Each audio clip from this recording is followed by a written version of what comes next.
অর্থাৎ যাদবপুর বিশ্ববিদ্যালয়ে শুধু কড়া বার্তা দেওয়া নয়, একেবারে স্পষ্ট করে দিয়েছেন তার ফেসবুক পোস্টে রাজ্যের মুখ্যমন্ত্রী শুভেন্দু অধিকারী। বিজেপি বিধায়ক সজল ঘোষ কি বলছেন একবার দেখুন। দেশ বিরোধী যারা পোস্টার লাগাবে তাদের দেশের মাটিতে অক্সিজেন নেবার কোনো অধিকার নেই। তাদের দেশের মাটি, দেশের অক্সিজেন নেবার অধিকার তাদের বিজেপি দেবে।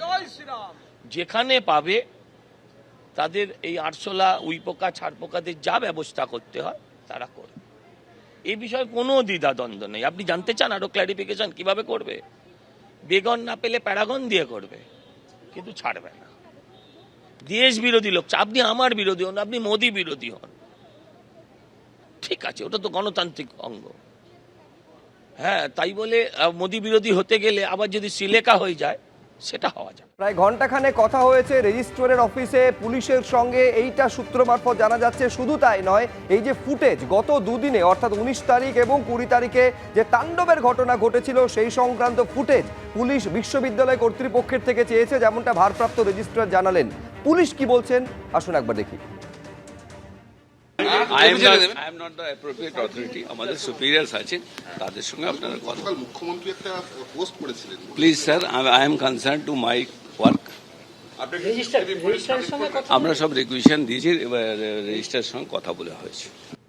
বার্তা স্পষ্ট, কোনোভাবে দেশ বিরোধী কার্যকলাপকে বাড়তে দেওয়া যাবে না। এই দেশ বিরোধী কার্যকলাপের বিরুদ্ধে একেবারে জিরো টলারেন্স নীতি নিয়ে চলছে বিজেপি সরকার। এইটা স্পষ্ট করে দিচ্ছেন সজল ঘোষও। কি বলছেন কুণাল ঘোষ, দেখব।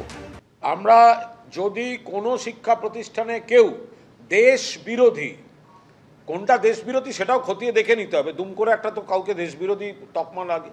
যারা হঠাৎ বলে দেবে কাশ্মীর মাঙ্গে আজাদি, আমরা সেটা সমর্থন করি না, কিন্তু তার জন্য আইন মাফিক যা যা ব্যবস্থা নেওয়ার, আইন মাফিক যা যা ব্যবস্থা হওয়ার সেগুলো হবে। তার জন্য গুন্ডা পাঠানো হবে কেন? আর শুভেন্দুবাবু মুখে এইগুলোর কথা বলছেন, এই তদন্ত ওই তদন্ত। আগে প্রথম কারা হামলা করতে গেছিল, আগে হামলাটা থামান না, আগে গিয়ে পুলিশ অ্যারেস্ট করুক দোষীদের। যাদবপুর বিশ্ববিদ্যালয়ের ক্যাম্পাসে তাণ্ডবের ঘটনার 6 দিন অবশেষে তদন্তে রেজিস্ট্রারের ঘরে পৌঁছলো পুলিশ।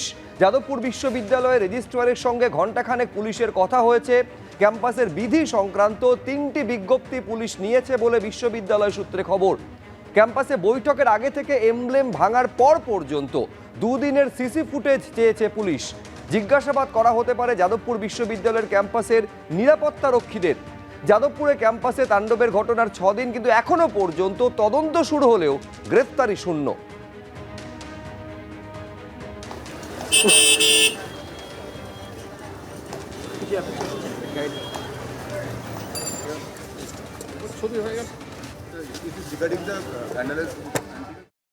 অবশেষে পুলিশ হলো যাদবপুর বিশ্ববিদ্যালয়ের রেজিস্ট্রারের রুম। এই ডান দিকে সেই রুমে অ্যাসিস্ট্যান্ট কমিশনার পুলিশের নেতৃত্বে কয়েকজন আধিকারিক এসে আজকে রেজিস্ট্রারের সঙ্গে বৈঠক করেন। আমাদের সঙ্গে রয়েছেন রেজিস্ট্রার। বলছি, আজকে পুলিশ কেন এলেন? ওনাদের যে এনকোয়ারি করবেন ওনারা, ওদের যা যা প্রয়োজনীয় যা আছে, ভিডিও ফুটেজ তো সহ যা কিছু, সেগুলো বিষয়ে কথা বলতে এসেছিলেন। আমরা কথা বলেছি। এটা কোন দিনের ঘটনা? দুদিনেরই ঘটনা আছে, 19-20। 21 এবং 19-20। ওরা কি বললেন? ওনাদের যা যা চাই, রিকোয়ারমেন্ট আছে। কি চাইছেন ওরা? যেগুলো ওরা যে ভিডিও ফুটেজগুলো আছে সেগুলো ওরা চেয়েছেন, ওনারা সেটা বলতে। ওরা কি ভিডিও ফুটেজ নিয়ে গেছেন আজকে? না, আমরা এখন রেডি করছি, যতটুকু দেওয়া দিয়েছি, আর বাকি যাগুলো কিছু দিয়েছেন ভিডিও? মানে হ্যাঁ, তৈরি হচ্ছে, প্রসেসের মধ্যে আছি আমরা। মানে ওদের কত ফুটেজ চেয়েছে? যতটুকু যে ঘটনাগুলো 19 এবং 20 দুদিনকার ঘটনারই চেয়েছে। আর মুখ্যমন্ত্রী যা বললেন তা নিয়ে কোনো কিছু বললেন? এটা নিয়ে আমার মন্তব্য করা ঠিক হবে না। ওনারা কি আপনাকে কিছু এ বিষয়ে কিছু বলেনি। মূলত দুদিনের ঘটনা, 19 তারিখ এবং 20 তারিখ, সেই ঘটনার ফুটেজ চাইতে আজকে পুলিশ এসেছে। হ্যাঁ। কবে দেবেন ফুটেজ? আমরা কিছু যা যেরকম হচ্ছে ওনাদের সঙ্গে কোঅপারেট করে বলছি, যে প্রসেসের মধ্যে আমরা রয়েছি। আমি আর আপনার সঙ্গে দীর্ঘক্ষণ কথা হলো? এসিপি মনোজ সঙ্গে কথা হয়েছে, উনি এসেছিলেন। আমরা যতটুকু কথা বলার বলেছি। আপনার ফুটেজ কবে পাঠাবেন? আমরা কথা বলেছি, আমরা প্রসেসের মধ্যে আছি। অর্থাৎ আজকে যাদবপুর বিশ্ববিদ্যালয়ের রেজিস্ট্রার তিনি জানিয়ে দিলেন যে ফুটেজ চাইতে এবং কি কি ফুটেজ লাগবে তার বিবরণ দিয়ে আজকে যাদবপুর বিশ্ববিদ্যালয়ের রেজিস্ট্রারের কাছে assistant commissioner of police, Jadavpur থানার কয়েকজন আধিকারিককে নিয়ে আজকে রেজিস্ট্রারের ঘরে আসেন।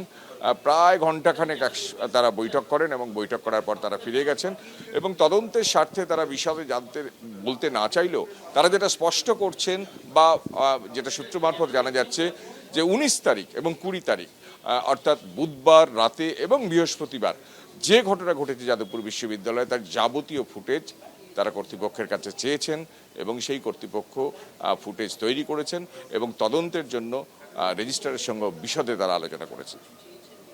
ক্যামেরায় উজ্জ্বল ঘোষের সঙ্গে কৃষ্ণেন্দু অধিকারী, এবিপি আনন্দ, কলকাতা। এবিপি আনন্দ, এগিয়ে থাকে, এগিয়ে রাখে।